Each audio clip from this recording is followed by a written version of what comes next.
12ನೇ ಶತಮಾನದಲ್ಲಿ ಈ ನಾಡಿನಲ್ಲಿ ಭಕ್ತಿಯ ಬೆಳೆಯನ್ನು ಬೆಳೆದು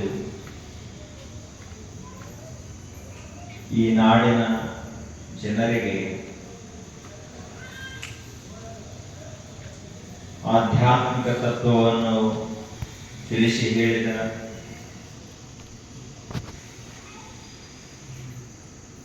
ಮಹಾ ದಾಸೋಹ ಮೂರ್ತಿ ಮಹಾಶಿವಯೋಗಿ ಅಷ್ಟೇ ಅಲ್ಲದೆ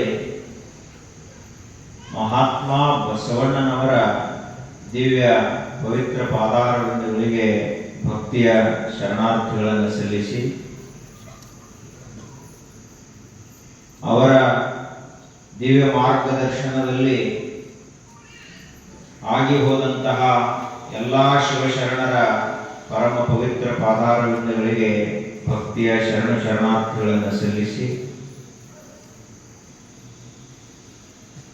ಸುಕ್ಷೇತ್ರ ಬೀಳೂರದ ಬೆಳಕಾಗಿ ಇಡೀ ಬೀಳೂರಿನ ಶಕ್ತಿಯಾಗಿ ಈ ಬೀಳೂರು ಗ್ರಾಮದಲ್ಲಿ ಮೊಟ್ಟ ಮೊದಲು ತಪೋನುಷ್ಠಾನಗೈದಂತಹ ಶ್ರೀಮನ್ ನಿರಂಜನ ಪ್ರಣವ ಸ್ವರೂಪಿ ಪರಮ ಪೂಜ್ಯ ಗಡ್ಡದ ಶಿವಯೋಗಿಗಳವರ ದಿವ್ಯಗದ್ದುಗೆಗೂ ಹಣೆಮಣೆದು ತದನಂತರದಲ್ಲಿ ಶ್ರೀಮಠದ ಉಸ್ತುವಾರಿಯನ್ನು ಹೊತ್ತುಕೊಂಡು ಇಡೀ ನಾಡಿನಲ್ಲೆಲ್ಲ ಆಧ್ಯಾತ್ಮಿಕ ಬದಲಾವಣೆಯನ್ನು ತಂದಂತಹ ಅಷ್ಟೇ ಅಲ್ಲದೆ ಶೈಕ್ಷಣಿಕ ಕ್ರಾಂತಿಯ ಹರಿಕಾರರಾಗಿ ಬಡವರ ದೀನರ ಅನಾಥರ ಮಹಾ ತಾಯಿಯಾಗಿ ಇಡೀ ಲೋಕಸೇವೆಯನ್ನು ಗೈದಂತಹ ಮಹಾಜಂಗಮರು ಮಹಾಗುರುಗಳಾಗಿ ಈ ಸುಕ್ಷೇತ್ರ ಬೀಳೂರವನ್ನ ಪರಮ ಪಾವನಗೊಳಿಸಿದಂತಹ ನಮ್ಮೆಲ್ಲರ ಆರಾಧ್ಯರು ರಾಜಯೋಗಿ ಪರಮ ಪೂಜ್ಯ ಶ್ರೀಮನ್ ನಿರಂಜನ ಪ್ರಣವ ಸ್ವರೂಪಿ ಗುರುಬಸವ ಮಹಾಶಿವಯೋಗಿಗಳವರ ದಿವ್ಯ ಗದ್ದುಗೆಗೆ ಸಾಷ್ಟಾಂಗ ಶರಣಾರ್ಥಿಗಳನ್ನು ಸಲ್ಲಿಸಿ ತದನಂತರದಲ್ಲಿ ಶ್ರೀಮಠವನ್ನು ಮುನ್ನಡೆಸಿದಂತಹ ಮಹಾ ತಪೋಮೂರ್ತಿಗಳು ಶಿವಾನುಭಾವ ತತ್ವವನ್ನು ನಾಡಿನೆಲ್ಲೆಡೆ ಪಸರಿಸಿದಂತಹ ಪರಮ ಪೂಜ್ಯ ಶ್ರೀಮನ್ ನಿರಂಜನ ಪ್ರಣವ ಸ್ವರೂಪಿ ಚನ್ನಬಸವ ಮಹಾಸ್ವಾಮೀಜಿಯವರ ದಿವ್ಯ ಗದ್ದುಗೆಗೂ ಹಣೆಮಣೆದು ಆನಂತರದಲ್ಲಿ ಬಂದಂತಹ ಮಹಾಪ್ರವಚನ ಪಟುಗಳು ಶಿವಾನುಭಾವ ತತ್ವವನ್ನು ಬಲ್ಲಿದವರಾದಂತಹ ಶ್ರೀಮನ್ ನಿರಂಜನ ಪ್ರಣವ ಸ್ವರೂಪಿ ಪರಮ ಪೂಜ್ಯ ಶ್ರೀ ಮುರುಗೇಂದ್ರ ಮಹಾಸ್ವಾಮೀಜಿಯವರ ದಿವ್ಯ ಗದ್ದುಗೆಗೂ ಹಣೆಮಣೆದು ಶ್ರಾವಣ ಮಾಸದ ಈ ಪರಮ ಪವಿತ್ರವಾದಂತಹ ಆಧ್ಯಾತ್ಮಿಕ ದಿವ್ಯ ವೇದಿಕೆಯ ಮೇಲೆ ನಾವು ಇಲ್ಲಿ ಬಂದು ಕೂಡಲಿಕ್ಕೆ ಮುಖ್ಯ ಕಾರಣೀಕರ್ತರ ಯಾರು ಅಂದ್ರ ವಿಜಯಪುರ ಜ್ಞಾನ ಯೋಗಾಶ್ರಮದ ನಮ್ಮ ಆರಾಧ್ಯ ಗುರುಗಳು ಪರಮ ಪಾವನ ಮೂರ್ತಿಗಳು ವಿಶ್ವಸಂತರಾದಂತಹ ಜ್ಞಾನಯೋಗಿ ಸದ್ಗುರು ಶ್ರೀ ಸಿದ್ದೇಶ್ವರಪ್ಪಗಳವರ ದಿವ್ಯ ಚರಣಗಳಿಗೂ ಕೂಡ ಭಕ್ತಿಯ ನಮನಗಳನ್ನು ಸಲ್ಲಿಸಿ ಈ ಒಂದು ಪಾವನ ವೇದಿಕೆಯ ದಿವ್ಯ ಸಾನ್ನಿಧ್ಯವನ್ನು ವಹಿಸಿರುವ ಹಿರಿಯರು ಮಾತೃ ಹೃದಯಿಗಳು ಮಹಾ ಮೇಧಾವಿಗಳು ಆದಂತಹ ಪರಮ ಪೂಜ್ಯ ಶ್ರೀ ಯೋಗಾನಂದ ಮಹಾಸ್ವಾಮೀಜಿಯವರ ದಿವ್ಯ ಚರಣಗಳಿಗೂ ಭಕ್ತಿಯಿಂದ ಹಣೆಮಣೆದು ಅವರ ಹೆಸರಿಗೆ ತಕ್ಕಂತೆ ಮಹಾಪ್ರಸಾದ ಕೈಂಕರ್ಯವನ್ನು ನೆರವೇರಿಸಿ ಪರಮ ಪೂಜ್ಯ ಶ್ರೀ ಸಿದ್ದೇಶ್ವರಪ್ಪಗಳವರ 8 ವರ್ಷಗಳ ಕಾಲ ಅವರ ದಾಸೋಹ ಸೇವೆ ಅವರ ಪ್ರಸಾದ ಸೇವೆಯನ್ನು ನೆರವೇರಿಸಿದಂತಹ ಪರಮ ಪೂಜ್ಯರು ಮಾತೃ ಹೃದಯಗಳಾದಂತಹ ಆತ್ಮೀಯರು ಆದಂತಹ ಪರಮ ಪೂಜ್ಯ ಸಿದ್ಧಪ್ರಸಾದ ಮಹಾಸ್ವಾಮೀಜಿಯವರ ಚರಣಗಳಿಗೂ ಕೂಡ ಭಕ್ತಿಯ ನಮನಗಳನ್ನು ಸಲ್ಲಿಸಿ ಈ ಒಂದು ಕಾರ್ಯಕ್ರಮಕ್ಕ ಶೋಭೆಯನ್ನು ತಂದುಕೊಡುವಂಥವರು ಯಾರು ಅಂದ್ರ ಗಾನ ಗಂಧರ್ವರಾದಂತಹ ಶ್ರೀಯುತರಾದ ಸಿದ್ಧಾರೂಢ ಅವರಳಿಯವರು ಅವರಿಗೂ ಭಕ್ತಿಯ ಶರಣಾರ್ಥಿಗಳನ್ನು ಸಲ್ಲಿಸಿ, ಇನ್ನೋರ್ವರಾದಂತಹ ತಬಲಾ ನಡೆಸುವಂತಹ ಪಾಟೀಲ್ ಅವರಲ್ಲಿ ಕೂಡ ಶರಣಾರ್ಥಿಗಳನ್ನು ಸಲ್ಲಿಸಿ,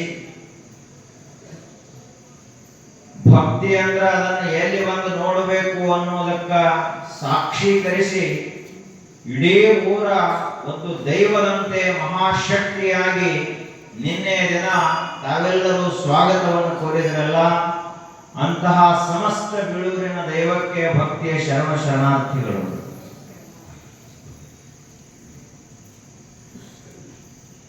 ಇವತ್ತು ಶ್ರಾವಣ ಮಾಸದ ಪ್ರವಚನ ಪ್ರಾರಂಭ ಆಯಿತು.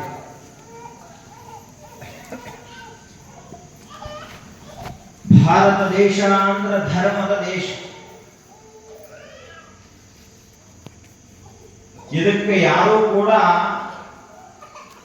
ಪ್ರಾಪಂಚಿಕ ದೇಶ ಅಂತ ಕರೆಯುವುದಿಲ್ಲ. ವಿಶ್ವದಲ್ಲಿ ಹಲವಾರು ರಾಷ್ಟ್ರಗಳದ, 200 ದೇಶಗಳ ಇಡೀ ಜಗತ್ತಿನಲ್ಲಿ. ಆ 200 ದೇಶಗಳಲ್ಲಿ ಧರ್ಮದ ದೇಶ, ಅಧ್ಯಾತ್ಮದ ತವರೂರು, ಪರಮಾರ್ಥದ ಅವತರಣ ಭೂಮಿ ಯಾವುದು ಅಂದ್ರೆ ಅದು ನಮ್ಮ ಭಾರತ ದೇಶ. ಇಂತಹ ಭಾರತ ದೇಶದಲ್ಲಿ ಅವತರಿಸಿದಂಥವರು, ಜನ್ಮ ತಾಳಿದಂಥವರು, ಈ ನೆಲವನ್ನು ಇಷ್ಟೊಂದು ಪರಮ ಪವಿತ್ರಗೊಳಿಸಿದಂತಹ ಮಹಾವಿಭೂತಿ ಪುರುಷರ್ಯಾರು ಅಂದ್ರೆ ಮಹಾತ್ಮ. ಅವರು ಸಾಮಾನ್ಯರಲ್ಲ, ಲೋಕ ಕಲ್ಯಾಣಕ್ಕಾಗಿಯೇ ಧರೆಗೆ ಅವತರಿಸಿದಂತಹ ವಿಭೂತಿ ಪುರುಷರು. ನಮ್ಮಂತೆ ಸಾಮಾನ್ಯವಾದ ವ್ಯವಹಾರ ಮಾಡುವುದಕ್ಕಾಗಿ ಅವರು ಹುಟ್ಟಲಿಲ್ಲ. ಅವರು ಈ ಜಗತ್ತಿನ ಕಷ್ಟ ಕಾರ್ಪಣ್ಯಗಳನ್ನ, ದುಃಖ ದುಮ್ಮಾನಗಳನ್ನ, ಅಶಾಂತಿಯನ್ನ ತೆಗೆದು ಹಾಕುವ ಸಲುವಾಗಿ ಪರಮಾತ್ಮನ ದೂತರಾಗಿ ಜಗತ್ತಿಗೆ ಅವತರಿಸಿದರು. ಅಂತಹ ಮಹಾತ್ಮರು ಈ ನಮ್ಮ ಭಾರತ ದೇಶದಲ್ಲಿ ಪ್ರತಿಯೊಂದು ಗ್ರಾಮದಲ್ಲಿ, ಪ್ರತಿಯೊಂದು ಹಳ್ಳಿಯಲ್ಲಿ, ಪ್ರತಿಯೊಂದು ಪಟ್ಟಣದಲ್ಲಿ, ಎಲ್ಲಾ ಕಡೆಗಳಲ್ಲಿಯೂ ಕೂಡ ಸಾಕಷ್ಟು ಸಂಖ್ಯೆಯಲ್ಲಿ ಸಿಗ್ತಾರೆ. ಈ ದೇಶದಲ್ಲಿ ಬಂಗಾರ ಅಂತ ಹೇಳಿ ದೇಶಕ್ಕೆ ಮಹತ್ವ ಬರಲಿಲ್ಲ. ಈ ದೇಶದಲ್ಲಿ ಬೆಳ್ಳಿ, ಮುತ್ತು, ರತ್ನ, ವಜ್ರ ವೈಢೂರ್ಯಗಳದಾವ ಅಂತ ತಿಳ್ಕೊಂಡು ಈ ದೇಶಕ್ಕೆ ಯಾರು ನಮಸ್ಕರಿಸಲಿಲ್ಲ. ಈ ದೇಶದಲ್ಲಿ ಸಾಕ್ಷಾತ್ ದೇವರನ್ನೇ ತೋರಿಸುವಂತಹ ಮಹಾತ್ಮರಾಗಿ ಹೋದ್ರು. ಅದಕ್ಕಾಗಿ ಈ ದೇಶಕ್ಕೆ ಎಲ್ಲರೂ ನಮಸ್ಕರಿಸ್ತಾರೆ.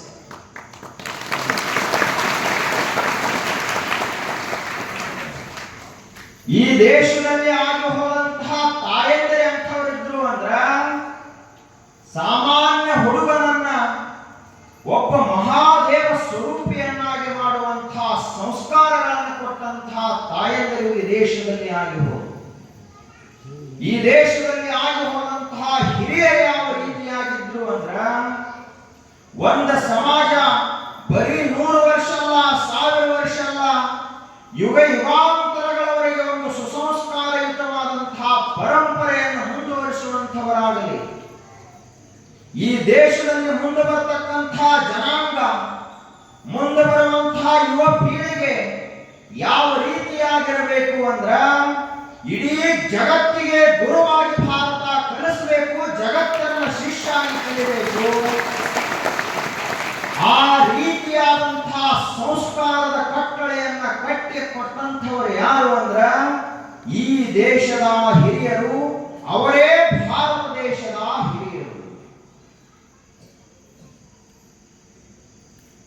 ಈ ದೇಶದಲ್ಲಿ ಒಬ್ಬ ತಂದೆಯಾದಂಥವ ಯಾವ ರೀತಿಯಾಗಿರ್ತಾ ಇದ್ದ ಅಂದ್ರ, ಆತನ ಲಕ್ಷ್ಯ ಬರೀ ಮಗ ಬೆಳಿಬೇಕಂತಿರಲಿಲ್ಲ. ಅವನು ಈ ಸಮಾಜಕ್ಕ ಒಂದು ದಿಕ್ಕನ್ನ ತೋರಿಸುವಂತಹ ದಿಗ್ದರ್ಶಕನಾಗಬೇಕು ಅಂತ ಕನಸು ಕಾಣ್ತಾ ಇದ್ದ. ಅಷ್ಟೇ ಅಲ್ಲದೆ ಈ ದೇಶದಲ್ಲಿ ಗುರುಗಳು ಶಿಕ್ಷಣವನ್ನು ಕೊಡ್ತಕ್ಕಂತಹ, ಸಂಸ್ಕಾರವನ್ನು ಕೊಡ್ತಕ್ಕಂತಹ ಮಹಾ ಶಿಕ್ಷಕರು, ಮಹಾ ಗುರುಗಳಾಗಿ ಹೋದ್ರು.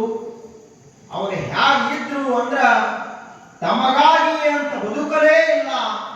ಅವರ ಜೀವನ ಯಾವುದಕ್ಕಾಗಿ ಇತ್ತು ಅಂದ್ರ ಲೋಕ ಕಲ್ಯಾಣಕ್ಕಾಗಿ ಬದುಕಿದ್ರಲ್ಲ. ಅವರಿಗೆ ನಿಜವಾದ ಶಿಕ್ಷಕರು, ನಿಜವಾದ ಗುರುಗಳು ಅಂತ ಕರೀತಾರೆ.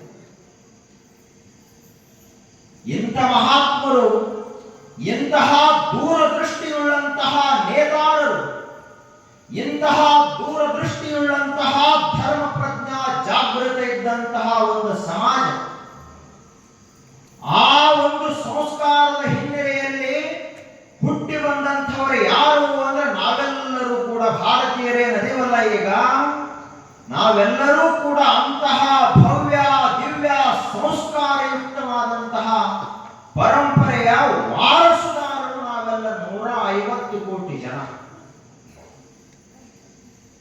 ನಾವೇನು ಬರೇ ತಂದೆಯ ವಾರಸುದಾರರಲ್ಲ, ಬರೇ ಅಜ್ಜನ ವಾರಸುದಾರರಲ್ಲ. ನಾವು ಯಾರ ವಾರಸುದಾರರು ಅಂತ ಕೇಳಿದ್ರ ಋಷಿ ಮುನಿಗಳು, ಸಂತರು, ಶರಣರು, ಕವಿಪುಂಗವರು, ರಾಜರ್ಷಿಗಳು, ಬ್ರಹ್ಮರ್ಷಿಗಳು, ಶಿವಶರಣರು, ಮಹಾವೀರರು, ಶೂರರು, ಮಹಾದಾಸೋಹಿಗಳು, ಇವರ ವಾರಸುದಾರರು ಯಾರು ಅಂದ್ರೆ ನಾವೆಲ್ಲರೂ 150 ಕೋಟಿ ಜನ. ಅದಕ್ಕ ನಮ್ಮೆಲ್ಲರ ಮೇಲೆ ಅತ್ಯಂತ ದೊಡ್ಡ ಜವಾಬ್ದಾರಿ ಅದ. ನಾವೆಲ್ಲ ಅರ್ಥ ಮಾಡ್ಕೊಳ್ಬೇಕಿದನ್ನು. ಏನು ಅರ್ಥ ಮಾಡ್ಕೊಳ್ಬೇಕು? ಒಬ್ಬ ತಾಯಿಯಾಗಿ ನಾನು ನಿಜವಾಗಿಯೂ ಈ ಭಾರತ ದೇಶದ ವಾರಸುದಾರಿಕೆಯನ್ನು ನಿಭಾಯಿಸ್ತೀನೋ ಇಲ್ಲೋ ಅಂತ ವಿಚಾರ ಮಾಡಬೇಕು.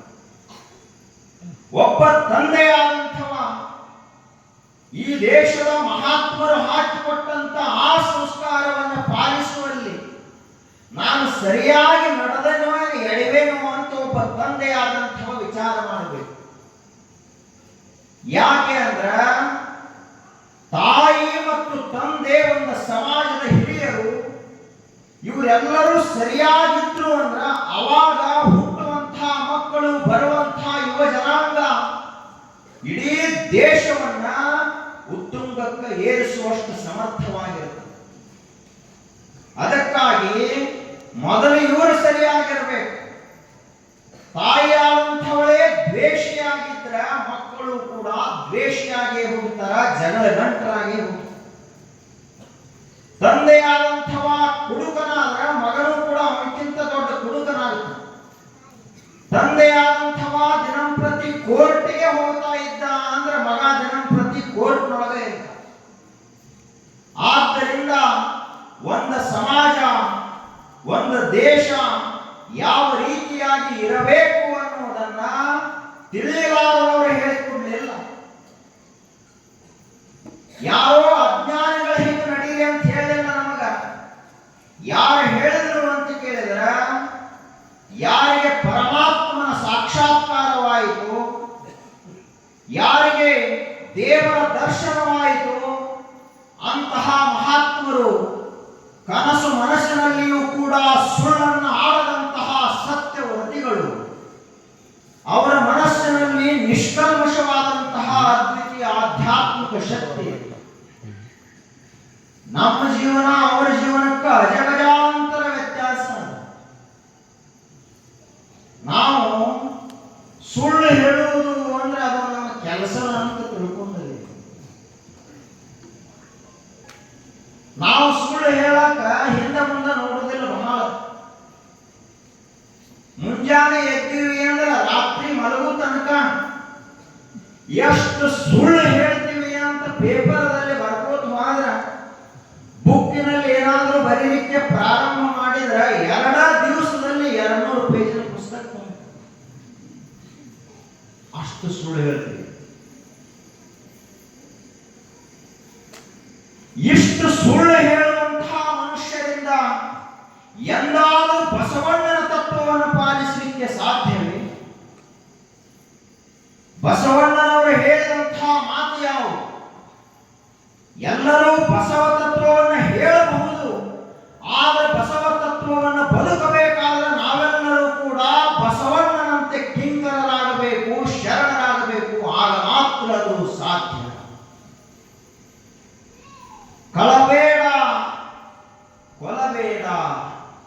ಖುಷಿಯ ನುಡಿಯಲು ಬೇಡ, ಮುನಿಯಬೇಡ, ಅನ್ಯರಿಗೆ ಅಸಹ್ಯ ಪಡಬೇಡ, ತನ್ನ ಬಣ್ಣಿಸಬೇಡ, ಇದರ ಹಳೆಯಲು ಬೇಡ. ಇದೇ ಅಂತರಂಗ ಶುದ್ಧಿ, ಇದೇ ಬಹಿರಂಗ ಶುದ್ಧಿ, ಇದೇ ನಮ್ಮ ಕೂಡಲ ಸಂಗಮ ದೇವರನ್ನು ಒಲಿಸುವ ಪರಿ ಅಂತ ಹೇಳಿದರು. ಈ ವಚನ ಯಾರಿಗೆ ಬರಂಗಿಲ್ಲ? ಸಣ್ಣ ಕೂಸುಗಳು ಹಿಡ್ಕೊಂಡು ವಯೋವೃದ್ಧರವರೆಗೆ ಎಲ್ಲರಿಗೂ ಈ ವಚನ ಬರ್ತದೆ. ಕಂಠ ಪಾಠ ಎಲ್ಲರೂ ಹೇಳ್ತಾರೆ. ಬಸವಣ್ಣವರದ ಒಂದು ವಚನ ಹೇಳಪ್ಪ ಅಂದ್ರೆ ಮೊಟ್ಟ ಮೊದಲು ಎಲ್ಲರಿಗೂ ನೆನಪಾಗುವುದೇ ಕೊಳಬೇಡ ಕೊಳಬೇಡ ಅನ್ನೋ ವಚನ. ಗಿಳಿಗೆ ಕಲಿಸಿದ್ರೆ ಗಿಳಿನೂ ಕೊಳಬೇಡ ಕೊಳಬೇಡ ಅಂತ ಹೇಳ್ಕೊತ ಕೂಡುತ್ತದ ಪಂಜರದ. ಆದ್ರ ಇಷ್ಟು ಬರೇ ಹೇಳಾಕ ಬಂದ ಮಾತ್ರಕ್ಕ ನಾವು ಬಸವ ಭಕ್ತರಾದೀವಿ ಅಂತ ಹೇಳಕ್ ಸಾಧ್ಯ ಇಲ್ಲ. ಕಳಬೇಡ ಅಂದ್ರೆ ನಾವು ಜೀವನದಲ್ಲಿ ಕಳ್ಳತನವನ್ನೇ ಮಾಡಬಾರದು, ಸದಾ ಕಾಯಕವನ್ನು ನಂಬಿ ಬದುಕಬೇಕು. ಅವಾಗ ಬಸವಣ್ಣನವರ ಭಕ್ತರು ನಾವೆಲ್ಲ ಆಗಿ.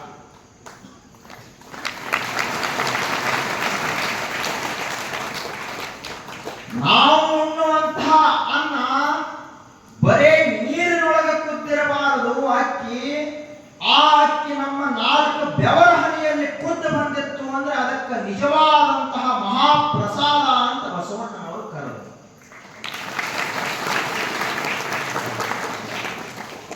ನಾವೇನ್ ತಿಳ್ಕೊಂಡಿದ್ದೀವಿ, ಕುಕ್ಕರ್ದೊಳಗೆ ಅಕ್ಕಿ ಹಾಕಿ 3 ಸೀಟಿ ಆದವು ಅಂದ್ರೆ ಅನ್ನ ಕುದ್ದಿತು ಅಂತ ತಿಳ್ಕೊಂಡಿದ್ದೀವಿ. ಅನ್ನ ಕುದ್ದಿರಬಹುದು, ಆದ್ರೆ ಅದು ಪ್ರಾಮಾಣಿಕತೆ ಕಾಯಕದಿಂದ ಬರದೇ ಹೋದ್ರ ಅದು ಬರೀ ಊಟವಾಗ್ತದ, ಕೂಳಾಗ್ತದನೇ ಹೊರತು ಪ್ರಸಾದ ಆಗುವುದಿಲ್ಲ ಅಂತ ತಿಳ್ಕೋಬೇಕು. ಅಕ್ಕಿ ಇದ್ದಂಥದ್ದು ಮಹಾಪ್ರಸಾದವಾಗಬೇಕಾದ್ರೆ ಏನಾಗಬೇಕದು? ಲಿಂಗಕ್ಕ ಅರ್ಪಣವಾಗಬೇಕು, ಮಹಾಶಿವಶರಣರಿಗೆ ಎಡೆಯಾಗಬೇಕು. ಆಗ ಮಾತ್ರ ಅದು ನಾವು ತೆಗೆದುಕೊಳ್ಳತಕ್ಕಂತಹ ಮಹಾಪ್ರಸಾದವಾಗುತ್ತದ. ನಮ್ಮ ಇಡೀ ಜೀವನ ಕೂಡ ಮಹಾಪ್ರಸಾದವಾಗಿ ಪರಿಣಮಿಸುತ್ತದೆ. ಆದ್ದರಿಂದ ಅಂತಹ ಶಿವಶರಣರ ತತ್ವಗಳನ್ನು ನಾವು ಪಾಲಿಸಬೇಕು. ಅವಾಗ ನಮ್ಮ ಜೀವನ ಏನಾಗುತ್ತದ? ಈಗ ನಾವೆಲ್ಲ ಏನದೀವಿ? ಹುಟ್ಟಿದೀವಿ. ಹುಟ್ಟಿದಾಗ ಏನಿದ್ದೀವಿ? ಮಾಂಸದ ಒಂದು ಮುದ್ದೆ ಅಷ್ಟೇ ಮನುಷ್ಯನ ಶರೀರ. ಏನಿತ್ತು? ಹುಟ್ಟಿದ ಕೂಸು ಏನಿರ್ತದ?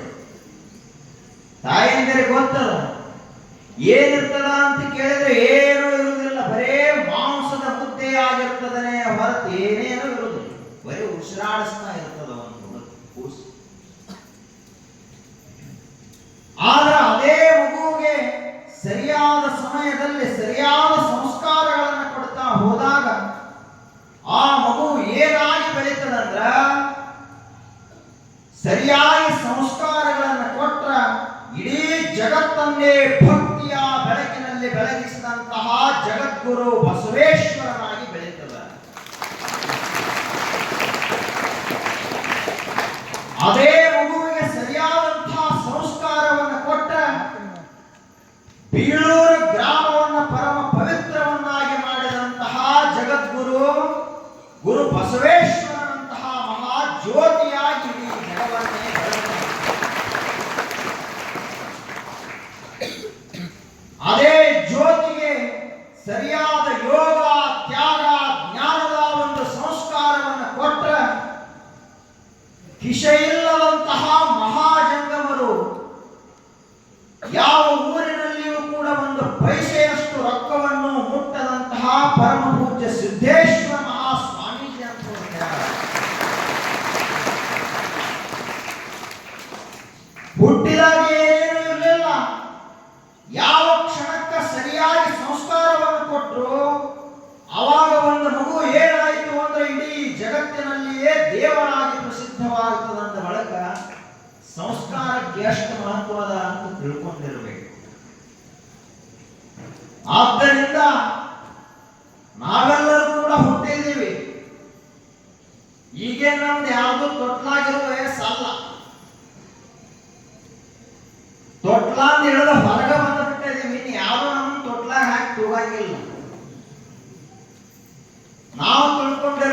ಏನಾದರೂ.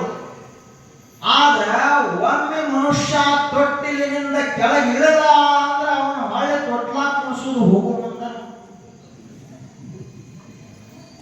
ಇದು ಮೊದಲನೇ ತೊಟ್ಲ, ಅದು ಕೊನೆಯ ತೊಟ್ಲ.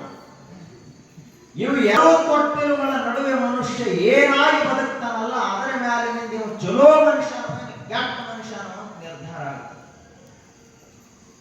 ಅದಕ್ಕಾಗಿ ಅಂತಹ ಮಹಾಶೋಷಣರು ನಮಗೆಲ್ಲ ದಾರಿಯನ್ನು ತೋರಿಸಿ ಹೋದ್ರಲ್ಲ, ಆ ದಾರಿ ಯಾವುದು? ಮನುಷ್ಯ ಮಹಾತ್ಮನಾಗಬೇಕಾದ್ರ, ಶರಣನಾಗಬೇಕಾದ್ರ, ಸಂತನಾಗಬೇಕಾದ್ರ ಏನಾಗಬೇಕು, ಯಾವ ರೀತಿಯಾಗಿರಬೇಕು ಅನ್ನೋದನ್ನ ಒಂದು ಪದ್ಯದ ಮೂಲಕ ತಿಳಿಸಿಕೊಡ್ತಾರೆ. ಮನೆಯ ಸಂಸ್ಕಾರ ಮಕ್ಕಳಿಗಿರಲು ತಂದೆ ಕಾರಣ.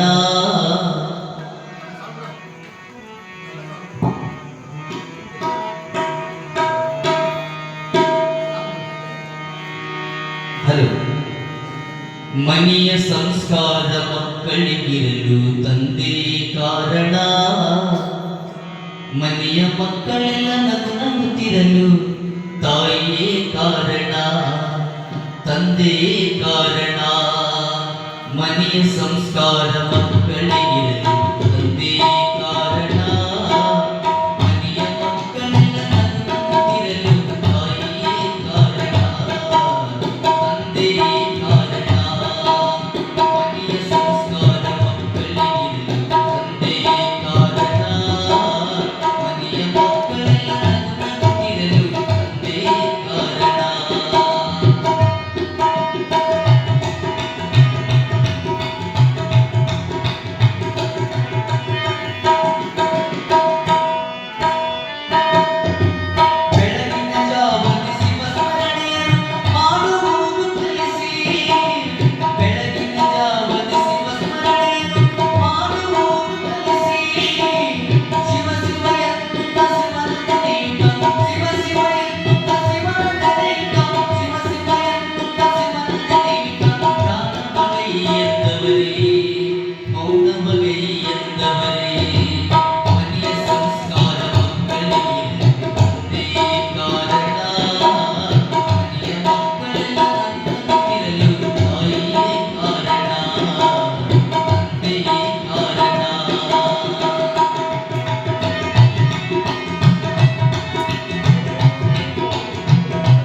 ಮನೆಯ ಸಂಸ್ಕಾರ ಮಕ್ಕಳಿಗಿರಲು ತಂದೆ ಕಾರಣ. ಮನೆಯ ಮಕ್ಕಳೆಲ್ಲ ನಗುತ್ತಿರಲು ತಾಯಿಯೇ ಕಾರಣ.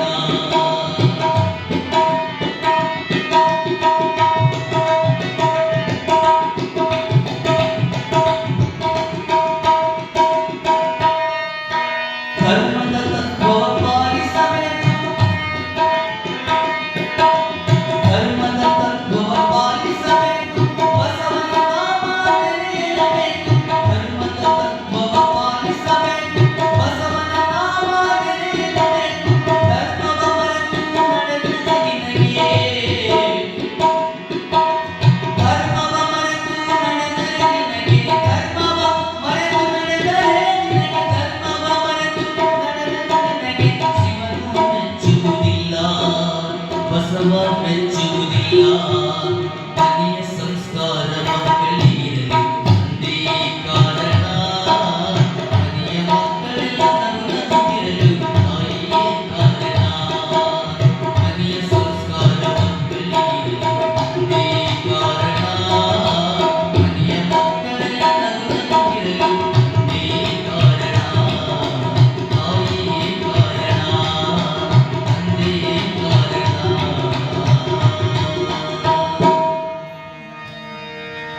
ನಾವೆಲ್ಲ ಏನ್ ತಿಳ್ಕೊಂಡಿದೀವಿ ಅಂದ್ರೆ ಮಕ್ಕಳನ್ನ ಶಾಲೆಗೆ ಕಳಿಸಿಬಿಟ್ಟಿವಿ ಅಂದ್ರೆ ನಮ್ಮ ಕೆಲಸ ಮುಗಿತು ಅಂತ ತಿಳ್ಕೊಂಡಿರ್ತೇವೆ. ಅವರಿಗೆ ತತ್ವ ಪದವನ್ನು ಹಾಡುವಾಗ ಹೇಳಿದ್ರು, ಅವ್ವ ಅಪ್ಪ ಇಬ್ರು ಸರಿ ಇಲ್ಲದೆ ಹೋದ್ರ, ಅವರು ಒಂದು ವೇಳೆ ಮಕ್ಕಳಿಗೆ ಸಂಸ್ಕಾರವನ್ನು ಕೊಡದೆ ಹೋದ್ರ ಆ ಮಕ್ಕಳು ಸರಿಯಾಗಿ ಬೆಳಿತಾವ ಹೆಂಗ? ಅದಕ್ಕ ಎಂಥವರು ಮಕ್ಕಳು ಇರಬೇಕು ಅನ್ನೋದರ ಕುರಿತು ನಿರ್ಣಯವನ್ನ ಶಾಲೆ ಮಾಡುವುದಿಲ್ಲ, ಮನೆ ಮಾಡ್ತದಂತ ಅವರು ತತ್ವಪದವನ್ನು ಮಾಡಿದರು. ಶಾಲೆಯಲ್ಲಿ 100 ಮಾರ್ಕಸ್ ತಗೊಂಡಂತಹ ಹುಡುಗ ಒಂದು ದಿವಸ ಕುಡುಕಾಗಬಹುದು. ಶಾಲೆಯಲ್ಲಿ 1 ನಂಬರ್ ಬಂದಂತಹ ಹುಡುಗ ಒಂದು ದಿವಸ ಆತ್ಮಹತ್ಯೆ ಮಾಡಿಕೊಳ್ಳಬಹುದು. ಆದ್ರೆ ತಂದೆಯಿಂದ ಮಾರ್ಕಸ್ ಬರೇ 10 ತಗೊಳ್ಳಿ ಸಂಸ್ಕಾರದಲ್ಲಿ, ತಾಯಿಯಿಂದ ಮಾರ್ಕಸ್ ಬರೇ 5 ತಗೊಳ್ಳಿ ಸಂಸ್ಕಾರದಲ್ಲಿ, ಆದ್ರ ಹುಡುಗ ಅವ್ವ ಅಪ್ಪನಿಗೆ ಕೊನೆಗಾಲದಲ್ಲಿ ಒಂದು ಆಳದ ಮರವಾಗಿ ಅವರನ್ನ ಪಾಲನೆ ಪೋಷಣೆ ಮಾಡುವಂಥವನಾಗಿ ಬೆಳಿತಾನ ಅಂತ ಅವರು ತಮ್ಮ ತತ್ವಪದದಲ್ಲಿ ಹೇಳಿದರು. ಆ ಸಂಸ್ಕಾರವನ್ನು ನಮ್ಮೆಲ್ಲರಿಗೆ ಕೊಟ್ಟಂಥವರು ಯಾರು ಅಂದ್ರೆ ಜಗಜ್ಯೋತಿ ವಿಶ್ವಗುರು ಭಕ್ತಿ ಭಾಂಡಾರಿ ಬಸವಣ್ಣನವರು.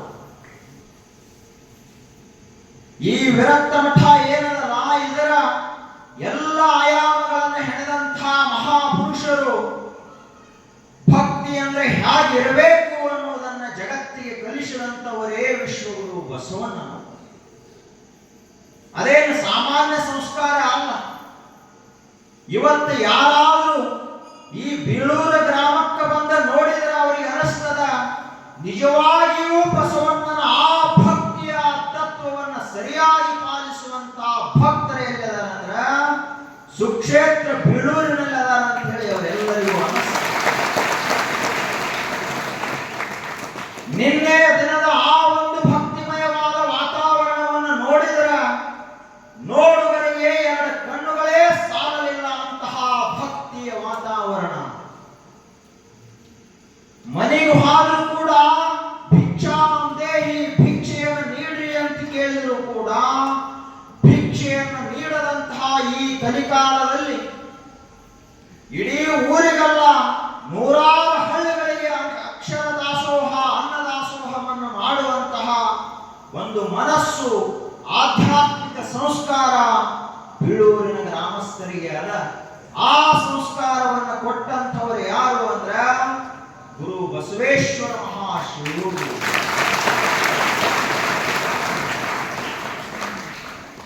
ಎಷ್ಟು ಮಹತ್ವದ ವಿಚಾರ ಮಾಡಿಸೋಣ. ಒಬ್ಬ ಗುರು ಒಂದು ವೇಳೆ ಏನಾದರೂ ಈ ಜಗತ್ತಿನಲ್ಲಿ ಅವತರಿಸದೆ ಹೋಗಿದ್ರ, ಒಂದು ವೇಳೆ ಏನಾದರೂ ದೀಪವೇ ಹೊತ್ತದೇ ಹೋಗಿದ್ರ ಏನಾಗ್ತಿತ್ತು ಮನೆ? ಸೂರ್ಯನೇ ಉದಯ ಆಗದೆ ಹೋದ್ರೆ ಏನಾಗುತ್ತದೆ ಜಗತ್ತಿನ ಪರಿಸ್ಥಿತಿ? ಸದಾ ಕಾಲ ಕತ್ತಲು, ಮಹಾ ಕತ್ತಲು. ಕತ್ತಲೆಯಲ್ಲಿ ಏನಾದರೂ ಬದುಕಲಿಕ್ಕಾಗುತ್ತದೆ? ಬೆಳಕಿನಲ್ಲೇ ನಾವೆಲ್ಲ ಬದುಕುವುದು, ಬೆಳಕಿನಲ್ಲೇ ನಾವೆಲ್ಲ ಜೀವನವನ್ನು ಸಾಗಿಸುವುದು, ಬೆಳಕಿನಲ್ಲಿಯೇ ಮನುಷ್ಯನ ಜೀವನ ಮಹಾದೇವನಾಗಿ ಪರಿವರ್ತನೆಯಾಗುತ್ತದೆ. ಅಂತಹ ದಿವ್ಯ ಜೀವನವನ್ನ ನಾವು ಸಾಗಿಸಬೇಕಾಗಿತ್ತು ಅಂದ್ರ ಬರೇ ಹೊರಗಿನ ಸೂರ್ಯನ ಬೆಳಕು ಅಷ್ಟೇ ಇದ್ರೆ ನಡೆಯುವುದಿಲ್ಲ. ಜ್ಞಾನದ ಬೆಳಕು ಬೇಕು, ತಿಳುವಳಿಕೆಯ ಬೆಳಕು ಬೇಕು, ಸಂಸ್ಕಾರದ ಬೆಳಕು ಬೇಕು. ಆಗ ಮಾತ್ರ ಮನುಷ್ಯ ಆ ಸಂಸ್ಕಾರದ ಬೆಳಕಿನಲ್ಲಿ, ತಿಳುವಳಿಕೆಯ ಬೆಳಕಿನಲ್ಲಿ, ಜ್ಞಾನದ ಬೆಳಕಿನಲ್ಲಿ ತನ್ನ ಜೀವನವನ್ನ ಸರಿಯಾಗಿ ರೂಪುಗೊಳಿಸಿಕೊಳ್ತಾನೆ. ಅದಕ್ಕಾಗಿ ನಮ್ಮ ಜೀವನ ಏನಾಗಬೇಕು ಅಂದ್ರ ಬೆಳಕಿನಲ್ಲಿ ಮಹಾ ಬೆಳಕಾಗಬೇಕು. 100 ವರ್ಷ ಆಯುಷ್ಯ ಮುಗಿಯುವುದರೊಳಗಾಗಿ ಅಲ್ಲಮ ಪ್ರಭುದೇವರಂತೆ ಮಹಾ ಬಯಲಿನಲ್ಲಿ ಬಯಲಾಗಿ ಹೋಗಬೇಕು. ಪರಮ ಪೂಜ್ಯ ಸಿದ್ದೇಶ್ವರಪ್ಪಗಳವರಂತೆ ಹಂಗ ಬಯಲಾಗ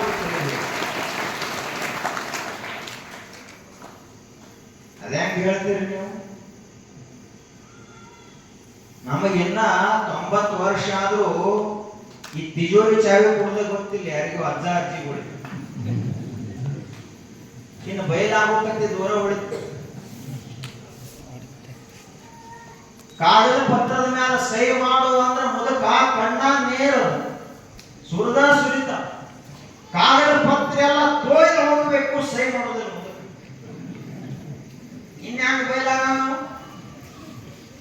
ಬಯಲಾಗಪ್ಪ ಅಂತೇಳ ನಿಸರ್ಗ ಅವನ ಹಲ್ಲು ಕೆಡಿತು, ಒಂದು ವಯಸ್ಸಿಗೆ ಅಟ್ಟು ಹಲ್ಲು ಕೆಟ್ಟು ಹೋಗುದು. ಬಯಲಾಗುವ ಸಮಯ ಬಂದದಂತ ತಿಳ್ಕೊಂಡು ಎರಡು ಮೊಳಕಾಲ ಹಿಡಿದು ಸ್ವಂತ ನೋವು ಬಂತು. ಬಯಲಾಗುವ ಸಮಯ ಬಂದದಂತ ತಿಳ್ಕೊಂಡು ಎಚ್ಚರಿಸುವುದಕ್ಕಾಗಿಯೇ ಕಣ್ಣ ಮಂದಾಯ್ತು, ಜಗತ್ತು ಕಾಣಿಸಲಾರದಂಗಾಯ್ತು. ಯಾರ ಬೇರು ಕೇಳಿಸಬಾರದು, ಹೊಗಳು ಕೇಳಿಸಬಾರದು ಅಂತ ತಿಳ್ಕೊಂಡು ಕಿವಿ ಕಿವುಡಾಯ್ತು, ತಲೆ ಬೆಳಗಾಯ್ತು, ಚರ್ಮ ಎಲ್ಲ ಸುಕ್ಕುಗಟ್ಟಿ ಹೋಯಿತು. ಹೊಳೆಯುವಂತಹ ಈ ಶರೀರ ಏನಾಯಿತು ಅಂದ್ರ ಒಂದು ಒಣ ಕೊಟ್ಟಿದ್ದಂಗ ಈ ಶರೀರ ವಯಸ್ಸಾದ ಬಳಿಕ ಹಂಗಾಯ್ತು. ಇನ್ನ ಬಯಲಾಗುವ ಸಮಯ ಬಂದದಪ್ಪ, ನಿನ್ನ ಜೀವನದ ಸಂತೆಯನ್ನು ಮಾಡಿಕೊಂಡಿದ್ದೀನೋ ನಿನ್ನ ಮಾಡಿಕೊಂಡಿಲ್ಲೋ ವಿಚಾರ ಮಾಡು ಅಂತ ಹೇಳ್ತಾವೆ. ಇವೆಲ್ಲ ಮಾಡ್ಕೊಂಡದೇವೇನು ಏನ ಇಲ್ಲಿ ಬಿಡ್ರಿ, ಈಗ ನಾವು ಕರಿ ಕೂದಲಾವು ಸಮಯ ಬಹಳ